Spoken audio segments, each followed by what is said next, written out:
Hi, I'm Dr. Greg Goins from the Reimagine Schools podcast, a part of the Education Podcast Network, just like the show you're listening to right now. Shows on the network are individually owned, and opinions expressed may not reflect others. Find other interesting education podcasts at edupodcastnetwork.com.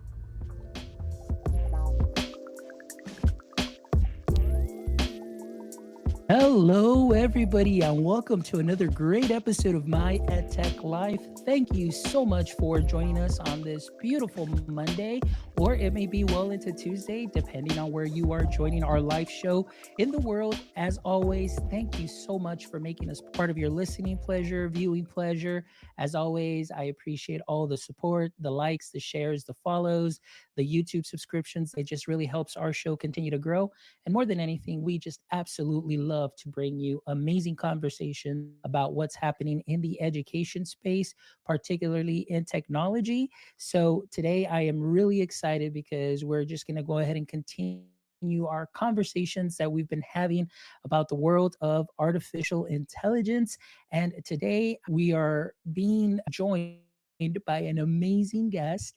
We have Margie Meacham, who is joining us this evening, and she is going to share her expertise on this topic. And I'm just really excited for her to introduce herself to you all. So, for all our audience members, Margie, who are joining us today, or going to be catching this on the replay, if you could please give us a little brief introduction and what your context in the tech space is, and that way Sure. we can go ahead and dive in.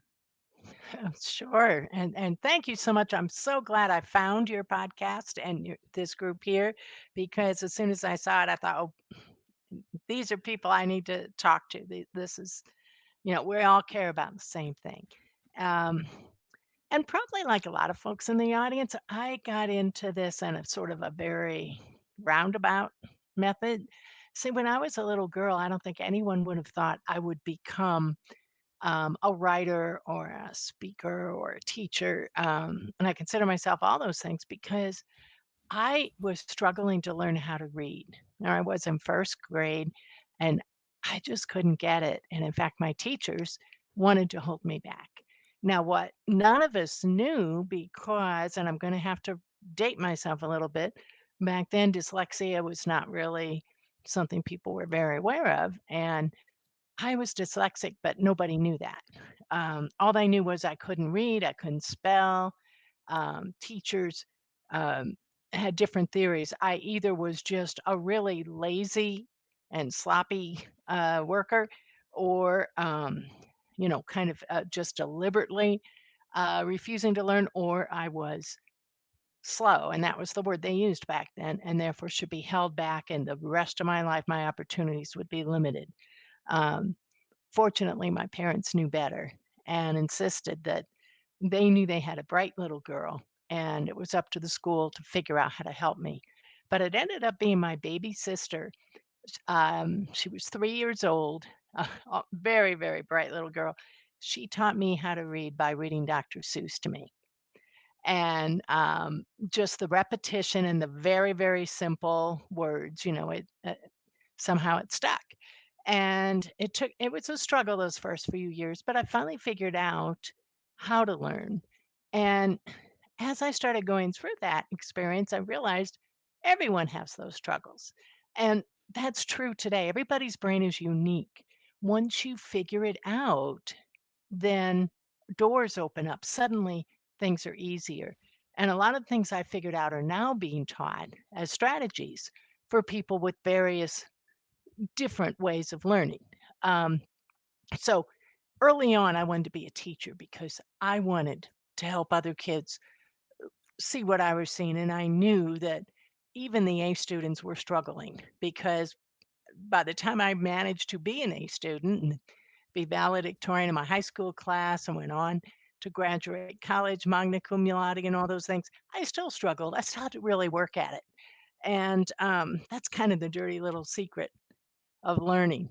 So I started expecting to be a teacher. That was my degree, and I got this summer job in a business that was just supposed to develop leads for AT&T salespeople to sell data, data connections, high speed internet connections, things like that. Was very new back then. Um, I did so well at it that they hired me as a salesperson because instead of delivering leads, I just walked in with signed orders. And I think the reason I did that is because all I did was explain how it worked.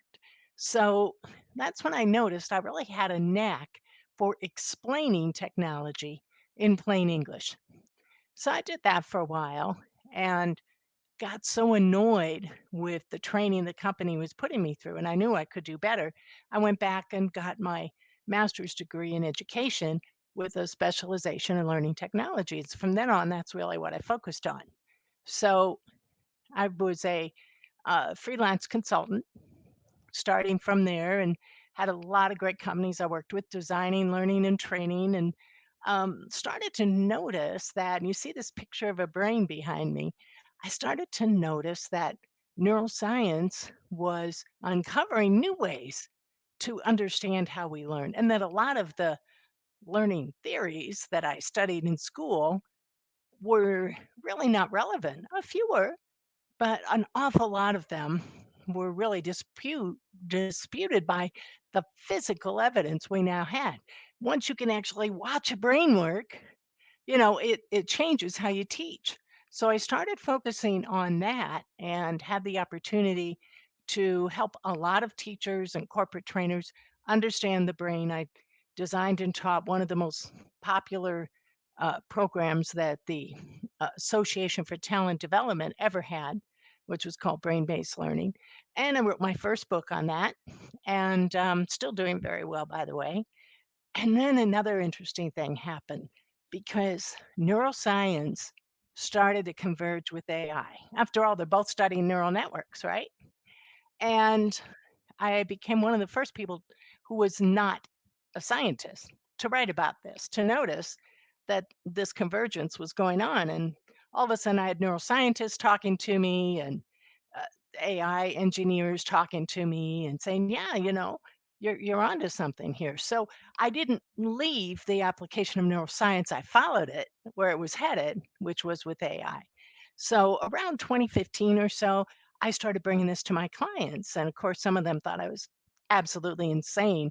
That wasn't that long ago, but it was a lifetime in AI.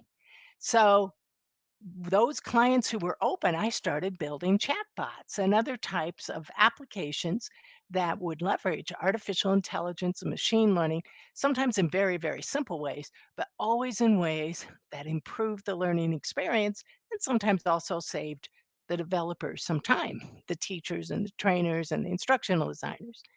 And then in 2020, I wrote a book. Now, middle of the pandemic, terrible time to launch a book.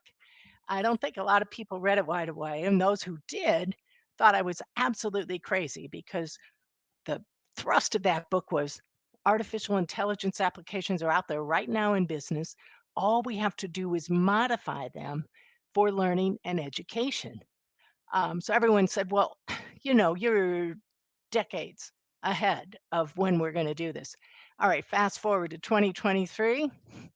All of a sudden, I look like I'm some kind of a guru. All I did was listen and read and pay attention. But apparently, sometimes if you do those things and you get lucky, then people finally pay attention and listen to you. A year ago, uh, I would go to a conference and be the only one talking about AI. I was just at a major conference and there were 72 of us talking about AI. So the good news is that I'm getting what I always hope for. We're actually using these tools. And the scary thing is we still don't know much about them. So I'm really on a mission to help us all get better and smarter with using AI where it's appropriate and how it's appropriate, and be the ones who help make some of these tough decisions about ethical uses of it, because there's no rule book right now and we're all uh, pretty much in the same place trying to figure it out. Well, Absolutely. that's me.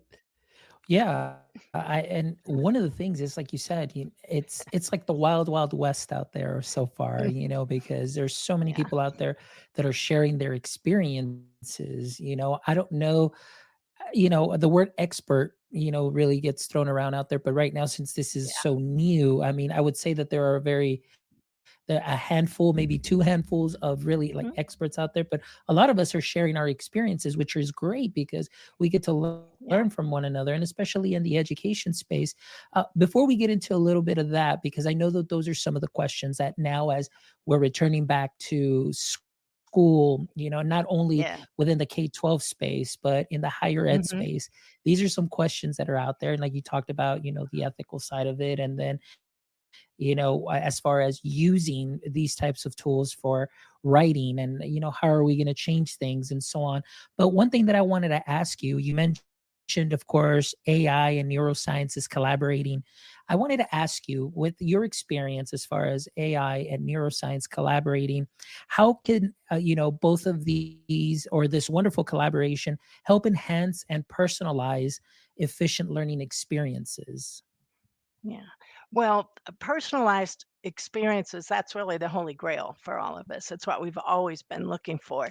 And particularly personalized experience at some kind of scale. We know we could personalize the experience if every child in America had a one-to-one relationship with the tutor, but that's not going to happen, right? And the same in corporate America. So how do we somehow uh, take what's best about that model and expand on it and clone it and give a real connection and something that's engaging and interesting. And also, when you mentioned efficient, because one of the big things we learned about neuroscience is that there are certain techniques and certain approaches types of experiences that the brain needs to actually move something from short term to long term memory. So, if we are learning a skill, we want our student to do more than just retain it long enough to pass a test, but we want them to actually make it part of who they are and then add to it as they keep learning. To do that, you need to add things like repetition and application, actual help them see how it applies to their own life and help them connect in stories and other ways. But stories are extremely useful when your brain is immersed in a story, like you're watching your favorite movie. All of it is engaged. And that means you have more neural pathways that are available to receive information and to remember that information. Now, the same is true with artificial intelligence. They speak about attention and about training an AI model to pay attention to the thing they want it to learn rather than just dumping a whole bunch of nonsense at it and then you don't know what you're going to get. So, there are techniques that are beginning to be applied to training an AI model that were directly picked up from understanding how the brain works because there are some designers that think that's the goal is to really build a neuromorphic um, artificial intelligence that behaves very much like a human brain. Now, there's other people who think, no, no, we need to go a completely different way. It's a different type of intelligence and we shouldn't try to just replicate ourselves. We should acknowledge how AI works and we should build for what it needs, just like we should understand how the human brain learns and build training that follows accordingly. I think that they end up meeting in the middle. It's a little bit of both. Excellent. And one of the points that I wanted to highlight that you mentioned as far as personalized learning experiences, I'm a huge fan of what you just said as far as creating or engineering, as an educator, seeing yourself as that learning engineer, and you are Mm, creating this lesson, that experience. And the way you said it, it's something that it becomes part of you, that as you continue to grow from year to year, you just keep adding to that, and that learning mhm. becomes you. Like, that's you right Yeah, there going. And I absolutely love that. that. And I think with as many tools as we're seeing out there, one of the things, at least in my space that I see K-12, is oftentimes we have those pockets of early adopters. And then what'll happen is you'll see a lot of companies, platforms putting out Mm, platforms that kind of duplicate one another in one yeah. way, shape, or form. And then, as teachers, we want to hop on the next big thing because we want to be the first one to put it on Twitter, and then we want to be the first one to do it here and the first one to do it there. My kind of tech stance is always like, keep it simple, like really pick Mhm. one, dive in, learn it like an instrument, where at the very beginning, you're not going to learn how to play, Stairway to Heaven right away in one Mm. sitting in 5 minutes, but really dive in, learn the chords, learn how to pick, and so on. And sometimes it may be a little painful and you think, oh, this is taking way too long, but you really need to focus on the objective. What is it? What's the Right. end result that you're trying to get to? So, in your experience with, that you have not only in the education space, because you're talking very well about education, but I know that you also work with corporate clients. Is this Mhm. something that you also see within the corporate world, where you see that instantaneous hop from one platform to another just because of maybe one little extra button or thing that maybe may not make that big of a difference in the end result? Well, there is something that, we trainers sometimes, call flavor of the month. There's this, tendency to pay attention to whatever seems hot, and unfortunately, what happens is someone who's a senior leader, and they've gotten there because they're really smart people, right? But they don't do the day-to-day work. So, an analogy might be your principal saying, "Hey, we've gotta get some AI going." Well, conversations like that are actually going on in corporate America where someone says to a training manager, for example, I want you to use an AI. They don't really know how or why or but we have to have it. You go out and figure out how. And that's dangerous because it tends to make us just run and chase the nearest shiny thing we can find. And that may or may not be. I have a dog like that. She loves shiny things, and if she can get a hold of it, she'll hide your wedding ring or, um, you know, a cup or and they all end up under the bed. And she doesn't really play with them. She just keeps them there and looks at them. Oh, my shiny things! And unfortunately, sometimes we behave an awful lot like our animal cousins, and that's one thing we do is we just hoard cool stuff, and we can't help it.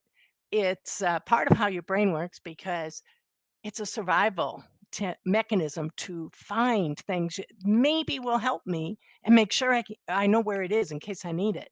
So, um, lots of us collect those kind of ed tech tools and dabble in them and then don't necessarily really use them. We play with them, we experiment. Yeah, that's cool. And then we move on to another cool thing. Now, one thing that slows that behavior down a little bit in corporate America and really anywhere is budget. So the individual practitioners might be hopping around on their own machines, but they're unable to get everybody to agree on one platform to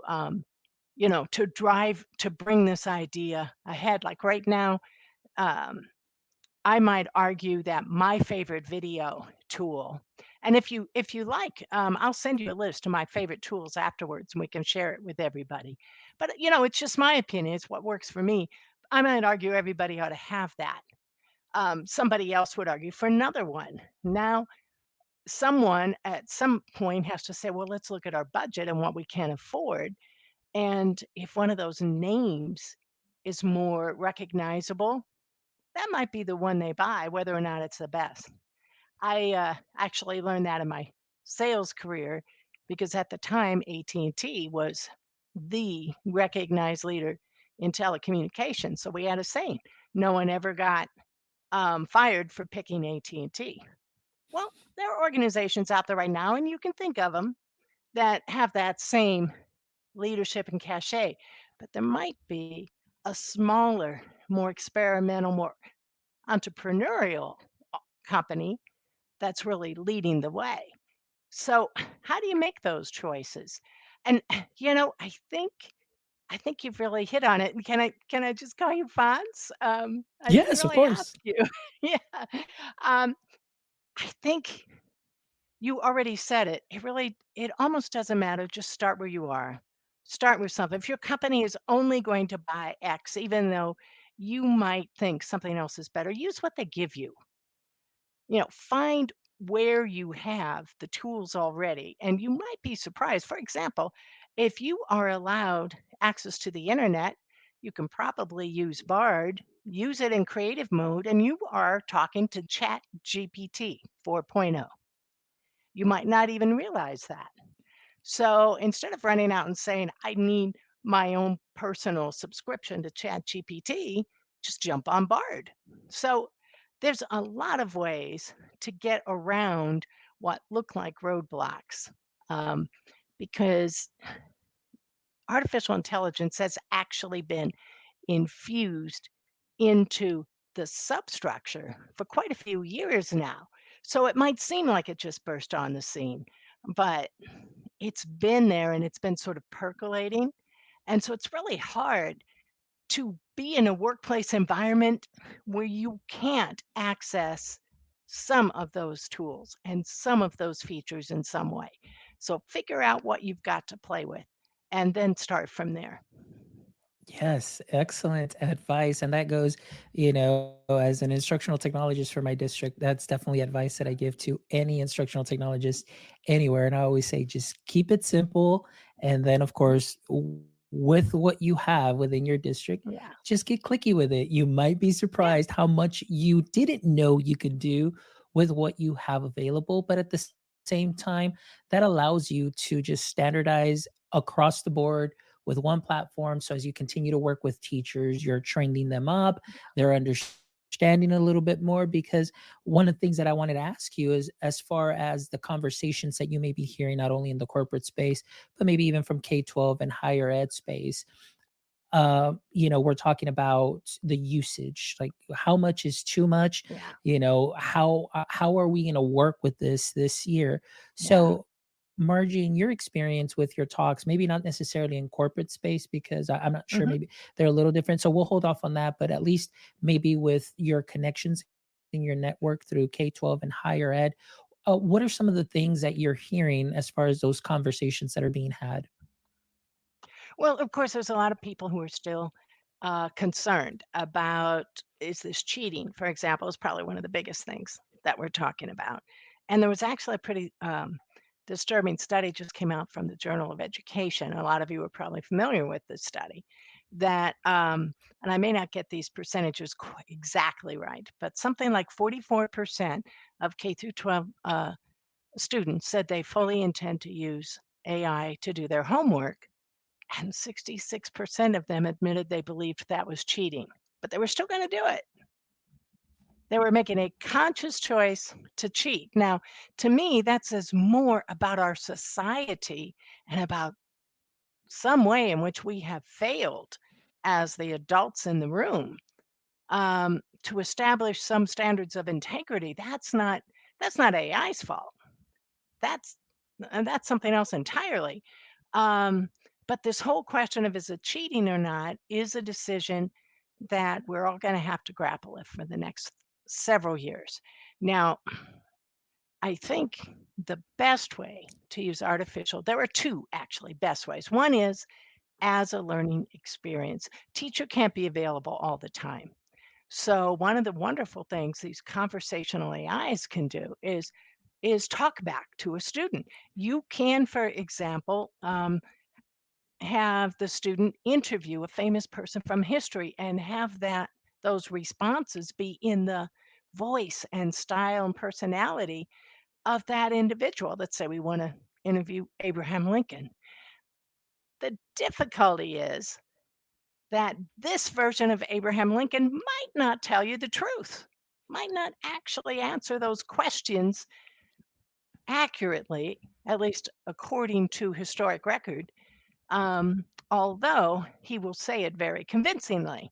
So you need to have parameters too. So an interesting assignment might be go interview this pretend Abraham Lincoln, then fact check him.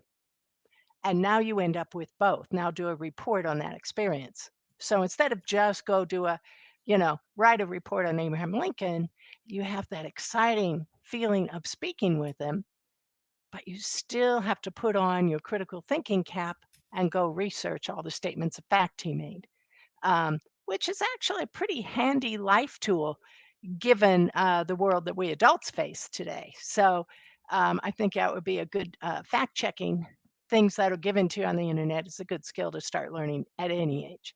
So another thing you can do is you can get feedback on your writing. I did this to experiment with it, and you know I write for a living. I write books. I write assignments. I picked up some things, certain pet words I was repeating too often.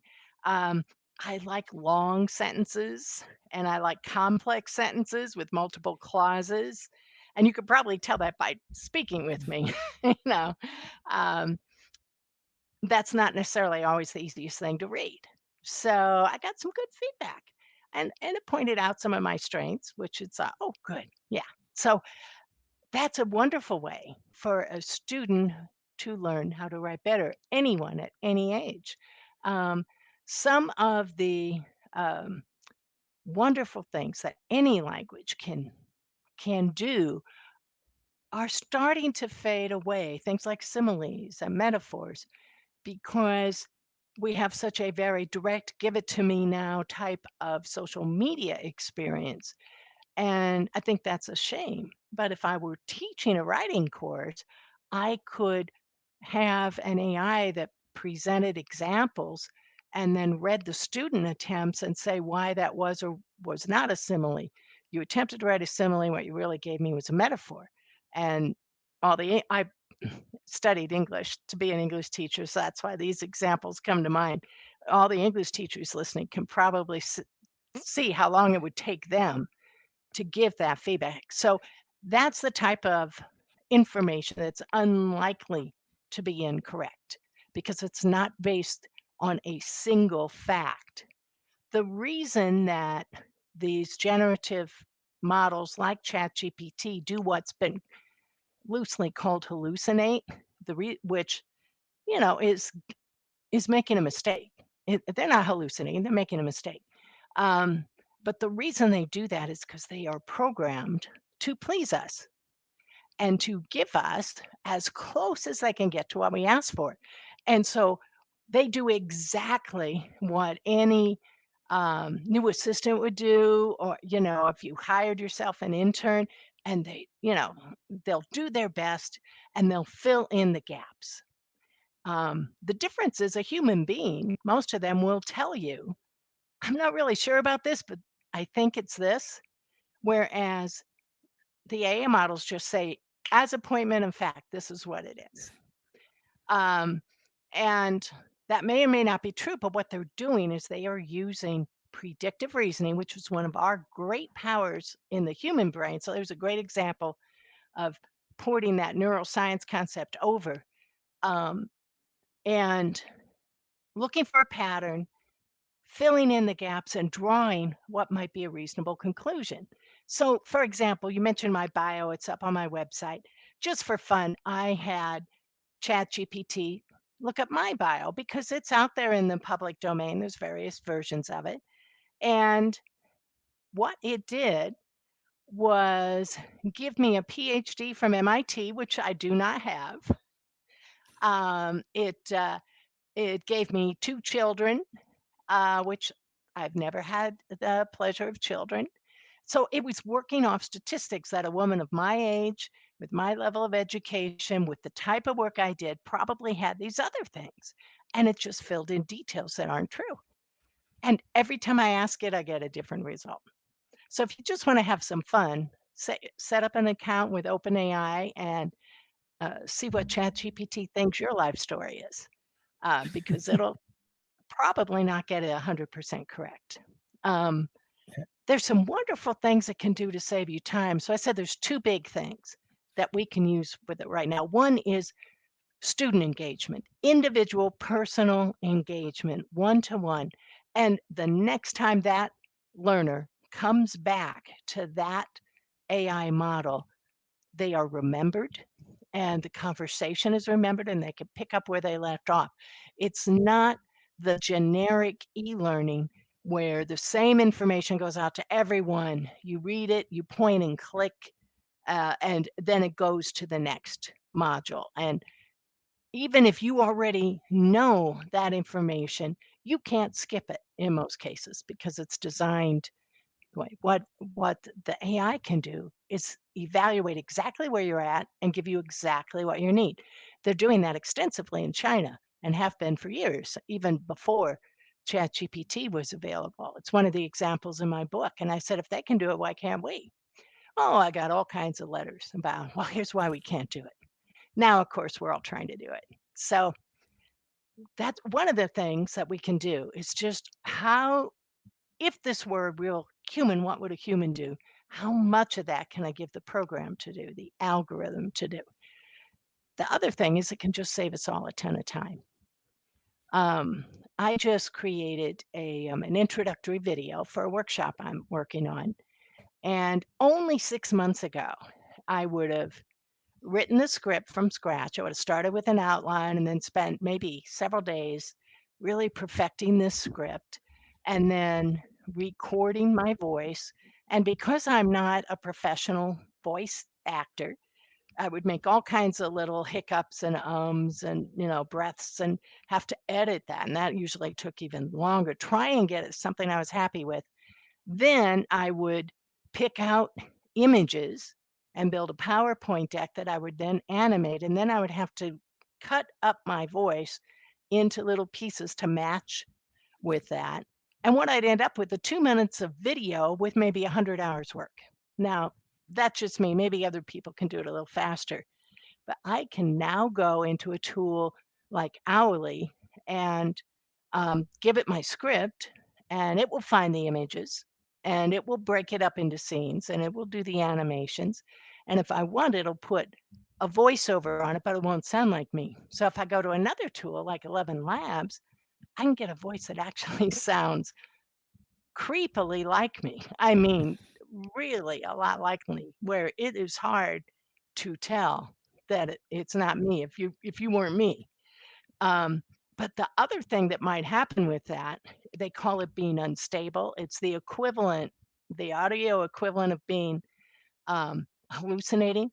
And 11 Labs says it right on their thing is that if you work with the file too much, it might become unstable.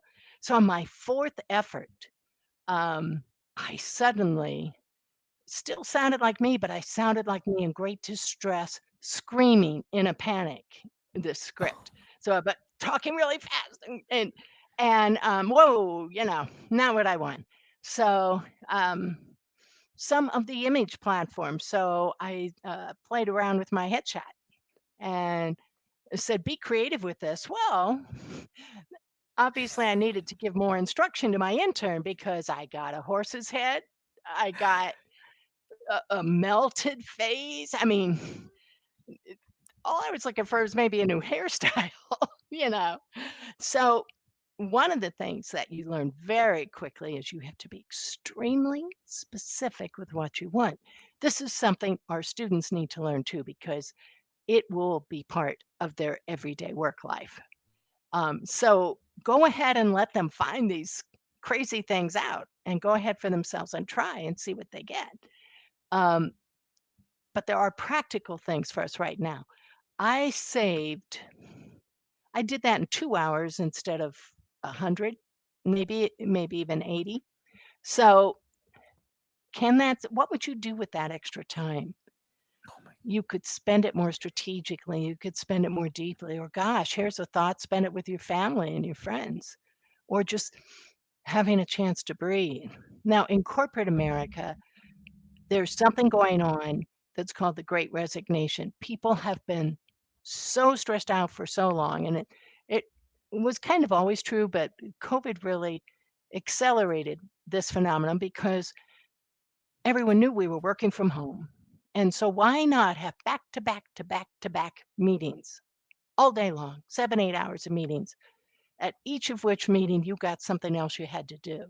So now you've got 10, 12 hours just to survive that day. And it starts all over again. People got burned out. People started quitting, and employers were like, what? And unfortunately, I don't think, just being very direct and opinionated here, I don't think most of corporate America has recognized their responsibility in all that. And the fact that doubling down on that hyper scheduled, high expectation environment is not doing you any favors. Well, now we're seeing it's happening in education too. Teachers and professors leaving the profession because of the burnout effect. What can AI do? It can loosen that stranglehold, that demand, that pressure, that of having to do what's urgent instead of what's important. Yeah. Most of what we do could be at least partially delegated to an AI as long as we're ready to check the work, which would be if you could hire an assistant tomorrow, very few of us have that luxury. That's exactly what you would do. And so if you start to look at it that way, if you sat down and made a list of all the things in your work that you wish you didn't have to do, for example, there's some really wonderful applications that will read a course and write a quiz. And you might change a question or two, but very often it's exactly what you need. Um, there are others that will, I mentioned, make video, make audio, make music, um, license free. So you don't have to go searching license free resources, to be ethical. Everyone talks about the ethical risk, but it also can help you be ethical because if you generate it yourself, then you may not have any concerns. Now, if you say, take this piece of art from this well known artist and modify it, now you're in gray water. Now I'm not sure. And nobody is. So, there are some do's and don'ts, some things to think about. Um, and if the instructors can do these things, why not also share that path with your students as you think it's possible? So, what I see in corporate America is mostly on the content creation side. Let's use it within the training team to make our work more streamlined, to make it more enhanced, and maybe use these conversational bots for review, for practice, um, for reminders. How much more engaging to have a little character pop up, and say, "Hey, Fonz, you haven't been in your leadership course for a week. Can I take you there now, or what's the deal? What's going on?"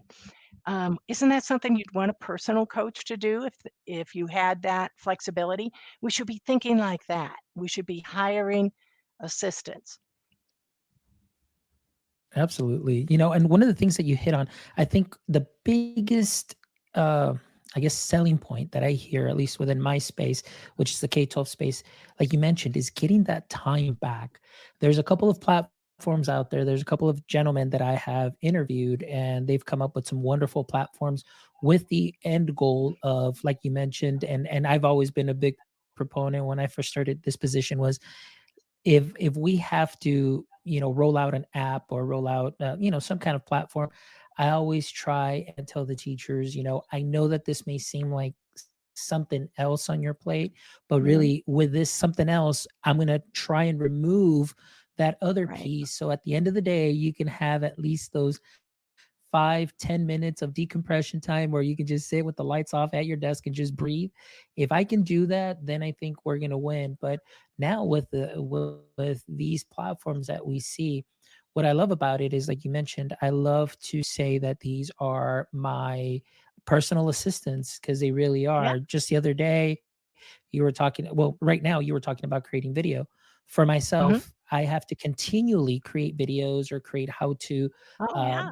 modules and things of that sort. And now with the help of this, not only does it help me save that time, but the fact that it allows me to get my thoughts in order, because I'll just bring bullet points of these are the objectives, this is what I need to see, this is what I want to say and convey, and then just have it pull a script for me that really gets my tone, and then the objectives, and in a way that's lined up and coherent, where I'm like, oh man, yes, this is what I needed. Because sometimes my ideas are just all over the place, but this has really Yeah. helped. The other thing that I love about it too is the fact that it gives you, or these platforms give you, as an educator, the ability to improvise, adapt, and overcome. And Yeah. really, the examples that I give are, if I have a new student that comes in that day, Mm. and all of a sudden I'm in a fifth grade classroom, but let's say they're the third grade reading level, Yeah. I can take whatever it is that we're reading, pop it into one of these platforms, and say, hey, Yep. can you recreate this text at a third grade level? But we're Right. still on the same page per se, but Yeah. just different words. And that's what I love, that instead of taking hours at the end of the day, or relying on, maybe if there is a department that'll do that for you to work with accommodations and so on, you can do it right then and there on the spot, Right. and then you get to go in deeper. You don't feel like, oh, well, the student's going to need to get pulled out. No, no, they really don't, because now Yeah. I can have them in class. They still have similar texts, just the verbiage is a little different, but we're all in there learning the same Right. story. And I love the fact that I don't feel like I'm going to single a student out. So I've saved time. I have my student in my class. I'm still building that community. We're all learning at the same pace, just at a different reading level. And that's the one thing that I love there. And the fact that the teachers get to do that right away and get their time back, through lesson plans, through additional activities. And then they get to go deeper into Yeah. the lessons. And those are some Right. of the things that really excite me. And I'm just like, yes, because it goes back to the learning experience, providing that Yeah. amazing learning experience that's not just at the surface level anymore.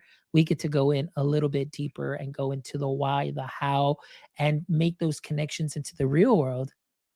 The other thing that I love too is you kind of make it relevant, or you make it fun for the students. I've seen teachers on TikTok that'll use some AI, and their word problems, they'll say, hey, you know what? I noticed that the majority of my kids really love, let's say, Harry Potter. So then Oh. they'll just say, write me here's the standard, Mhm. 4.4H for Texas, where you're Yeah. dealing with remainders, but make it in a Harry Potter theme.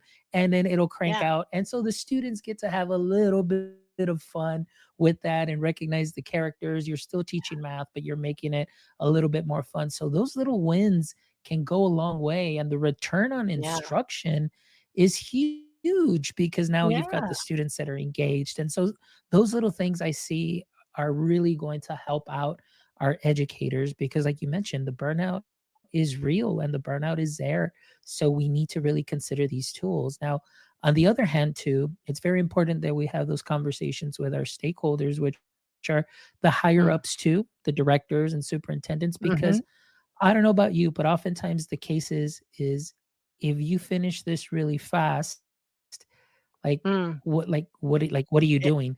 Like, it's almost very Yeah. punitive that you're that good at your Right. job, that even if you finish quick, it's almost like, is there an issue? Is there a problem? Yeah. Like, it's punitive. And so now it's like, hey, you have to understand that we're in this together. This is what we're trying to do, and lighten that load. And it doesn't mean that they're working any less. It's just that they're working smarter, not Right. harder. And Yeah. now you get to go in deeper. Right. And that going deeper, which might even just be a thought process, but you now have time to do it, that's still work. The fact that, we can't necessarily um, match it to a specific deliverable like a course outline or a lesson plan because that's already done and the added things are coming from us.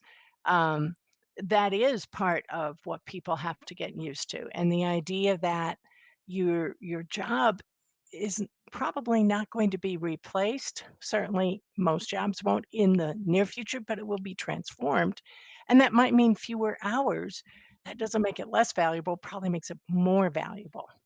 you're probably delivering more value in fewer hours. So you've nailed it on the head. And, I'll take that example one step further. Now the teacher has converted this material, this reading material, to an appropriate reading level for that student. Show that student how to do that for themselves. Until they catch up, they now are at home in any of their other classes, um, not just the one where the teacher happens to be looking forward for them and ready to take that on. So, teach the students in the context of their own learning challenges, kind of goes back to the start of our discussion.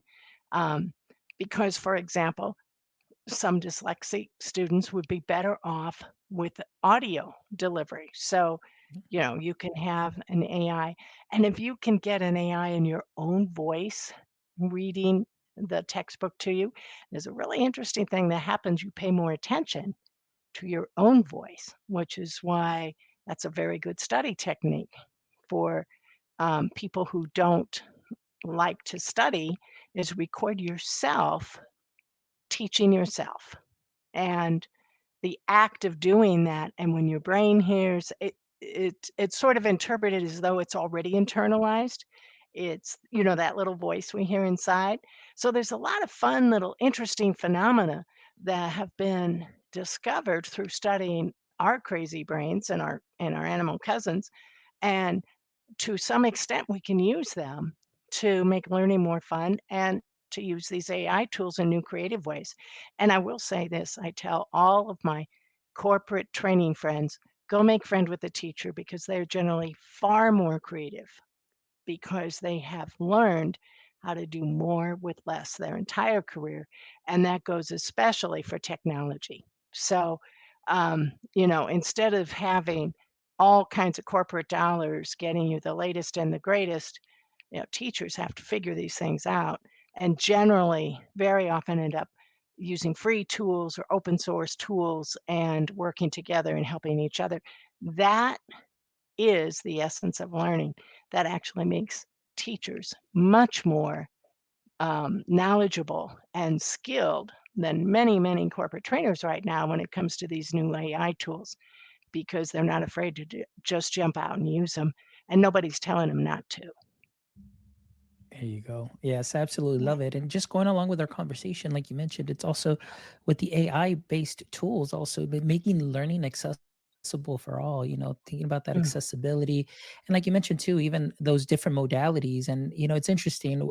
2 shows ago, we had Ginger Dewey here who also mentioned something like that that was very similar to what you said, which for her, she had done a study because she worked in higher ed too as well, is that even she says that about 13% of undergraduates use accessibility tools even though they don't need them, but just mm, because it's something that's helpful to them. right. So she also mentioned something where she said, it's interesting about when you hear somebody read, like they'll go to like a text to speech, you and having a different voice for different subject really also helps you understand and making those connections. So like you mentioned there too, I can definitely see myself trying to teach Yeah, myself. It's right. like I have my inner monologue on anyway. So Yeah. there you go. Well, and you Absolutely. can take that anywhere. You have that on Mhm. your phone and you've got a free 5 minutes, you're waiting for the movie to start or something, well, you get a little bit of your textbook read. So I'm also finding a lot of college students especially love those mobile apps, love to take advantage of doing, just weaving their work in with their life rather than say, "Oh, I have to sit down and study for 2 hours now." Um, and you might not be able to persuade today's students to do that, but you can persuade them to carry their tutor with them and take advantage of time when it presents itself. So it's another thing to think Excellent. about. Absolutely. Awesome. Well, Margie, this has been an amazing conversation. There's definitely enough for a part two. So I'm openly giving you an Okay. invite as a guest of Maya Tech Life. You are part of my PLF, which is my personal learning family, and you always Yeah. have an open invitation. Oh, So thank hopefully you. we can schedule a part two soon as well so we can continue this conversation because it was just so helpful and you shared so much that I'm anxiously eager to digest and go through again. And obviously, I'm Yeah. really excited about our audience members, whether they're going to be watching the replay or re-listening to the podcast. Oh, the wealth of information that you shared was amazing. So thank you so much, Margie, for Yeah. being here Thank on the you. show. I really appreciate it. But before we wrap up, we always love Yeah. to end the show with the Yes. following three questions. And before we Okay. get to our questions, I definitely want to give a shout out to our sponsor, Alongside Care. Alongside Care is a mental health support and a personalized student app that can be used Mm. to help and alongside meet students where they are with tier 1 support and does not place any additional burdens on faculty and staff. So if you're interested, please make sure you visit alongside.care, alongside.care. So thank you so much, Alongside, for sponsoring this segment and sponsoring our show. All right. So, Margie, here we go. Question number one. All right. All right. So we know that kryptonite is what weakens Superman. So Yeah. in this case, what is or what would you say is your current AI kryptonite? I think it is something that's called the paralysis of choice. That's a psychological, goes back to my psychology days. And just like everyone else, there is so much out there. I read a lot of peer reviewed journals. I subscribe to a lot of newsletters. Um, in a given day, I tracked it last week just because I do those things. And on average, I became aware of 75 new tools or platforms every day. Now, how can you possibly absorb all of that and choose? So I've kind of gotten the personal triage of, yeah, cool, but I wouldn't use that. Or, oh, that's interesting. And try to zero in on one a day. But very often I find myself going down a rabbit hole and I've clicked on different links and, oh, that looks cool for maybe an hour before I realize what I've done. So I'm going to have to get another one of these AI assistants that weeds through all that for me and says, Margie, here's the one thing for you to know today. I haven't found that yet. So if anyone's building that, please let me know. But that's my kryptonite. I can't stop. It's mesmerizing right now. And that can keep you from just starting. So, but one thing I did do was at least just grab a few things and start them. So, and then you know what? If you don't like it, stop. Pick another one. Um, so be careful with that yourself. There's probably a few other people have that kryptonite. Excellent. Thank you so much. That's a great answer. All right, here we go. Question number Yeah. 2 is, if you could have a billboard with anything on it, what would it be and why? Yeah. I thought about this for a long time because I wanted to keep it simple. And I told you that's hard for me. Um, you were born to learn. We are all, that's what we evolved to do. That's what your brain does. It is your number one survival skill. It is the only thing that kept us alive as a species because we weren't the biggest or the strongest or the fastest, but we were the smartest and we learned. Actually, we weren't maybe not even the smartest, but we were the best at learning and teaching each other. We were all born to do that. Nobody is naturally bad at school or naturally bad at tests. That's all baloney. That's learned behavior. Your innate ability is genius ability, and that's what you need to know. Oh, I love that. A great answer. Thank you so much, Margie. And the last question is, if you can turn one of your hobbies or maybe favorite pastimes into a full-time profession, what would it be? I actually tried to do this when I was younger because I love playing golf. Now I'm in the great place for that because I live in Arizona, as you know. Not too many days you can't play golf if you're willing to put up with a little heat. Wonderful golf courses. Um, and so in my 20s, I thought, wouldn't it be great to just buy a golf course and run it? And it turns out that that is very hard to do. So, not luckily, I found that out before I actually bought a golf course. So, some hobbies are hobbies for a reason. They're better left that way, and let the professionals, produce the experience for you. There you go. Excellent. Well, Margie, thank you so much again for being here with us this evening, joining us from Arizona. Thank you so much again for the wealth of knowledge that you shared. I am just, again, so excited for our audience members that are going to be catching this on the replay. And Tanya, thank you so much for joining. And we had a couple of other viewers from LinkedIn that stopped by. So big shout outs to you. And Okay. again, thank you as always. And like I mentioned before, you do have that open invite. So anytime that you say, hey, Fonz, there's something great that either I'm working on or I want to talk about, hey, you shoot me a DM and we will make it happen for sure. So Okay, looking you've looking got it. forward Yeah. looking forward to that DM in the near future, my friend. All right. All Thank right. you. And for our audience members, thank you again, as always, for your support. As you know, we do this because we have a passion for education, educational technology. So I definitely want to honor all our guests and we want to honor all our educators, creators, and practitioners that have been on the show to share their knowledge. So please make sure that you visit our website at myedtech.life, myedtech.life, where you can check out this amazing episode and the other 215 wonderful episodes where you can go ahead and grab some knowledge nuggets and sprinkle them onto what you are already doing great. So please make sure you visit our website. Make sure that you follow us on all your favorite podcast players at My Tech Live. Follow us on all socials. Please visit our YouTube channel and please subscribe to our YouTube channel. Give us a thumbs up. That'll go a long way also to help continue to grow our show. And if you would love to contribute to our mission of connecting educators and creators one show at a time, please feel free to drop by our merch store there on our website where you can get yourself some My Ed Tech Life swag. And of course, all of that continues to go back to the show so we can bring you some amazing conversations like we did tonight. So thank you guys, as always, for all of that support. And as always, my friends, until next time, don't forget, stay techie.